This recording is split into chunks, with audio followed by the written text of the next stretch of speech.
તમે ખાવા વિશે વિવશ હો, કોઈ કામ માટે કે કોઈ વ્યક્તિ માટે, તો એ સાચા કે ખોટાનો સવાલ નથી, પણ બંધન કે આઝાદીનો છે. તમારી અંદરના બળો ખાવા વિશેના, તમારી અંદરના બળો એવા બળો જે તમારી પ્રજનન પ્રક્રિયા ચલાવે છે, એવા બળો જે એક સાથીની જરૂરિયાત ઉત્પન્ન કરે છે, એવા બળો જે આપણે કાબૂમાં લેવાની અને દબદબો જમાવવાની પ્રક્રિયાને ચલાવે છે. પ્રશ્ન સાચા કે ખોટાનો નથી. જે ક્ષણે તમે આમાંથી એક કે વધુ બળોની અસરમાં ચાલો છો, ત્યારે મૂળ સવાલ એ છે કે તમે ગુલામ છો કે માલિક છો. જે બળો તમારી અંદર કામ કરે છે, તમે તેના માલિક હોવા જોઈએ.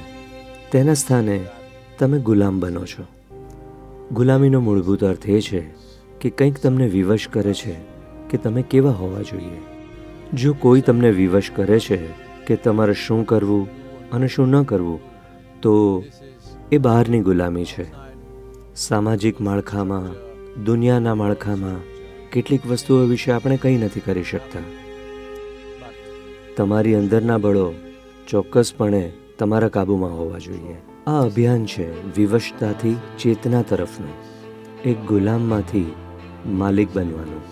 તમારી અંદરના બધા જ બળો ગુલામ બનવા જોઈએ, તમે શું છો અને તમે શું થવા માગો છો તેના. જો આ બળો તમારા કાબૂમાં ન હોય, જો આ બળોને તમે તમારા હાથમાં નથી લીધા, તો તે તમને ચલાવશે. આ ગુલામીમાંથી જો તમે બહાર નહીં આવો, જો તમે પોતાને માલિકમાં રૂપાંતરિત નહીં કરો અને ગુલામ બની રહેશો, તો આ એક વેડફાયેલું જીવન છે. કારણ કે જીવન ટકાવી રાખવાના અને આરામના સરળ બળો એટલા જોરદાર બની જશે કે તમે એ પણ નક્કી નહીં કરી શકો કે કઈ દિશામાં જવું. તમે જો ભોજન માટે વિવશ છો, તો એ તમને તમારા ફ્રિજ પાસે લઈ જશે. જો તમે પ્રજનન પ્રક્રિયા માટે વિવશ છો, તો એ તમને કોઈની પાસે અથવા કંઈકની પાસે લઈ જશે.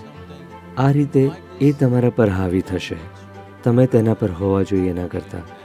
તમે તમારી સુખાકારી માટે તેનો ઉપયોગ કરશો તેના કરતાં તે તમારો ઉપયોગ કરશે. આ યાત્રા છે વિવશતાથી ચેતના તરફની.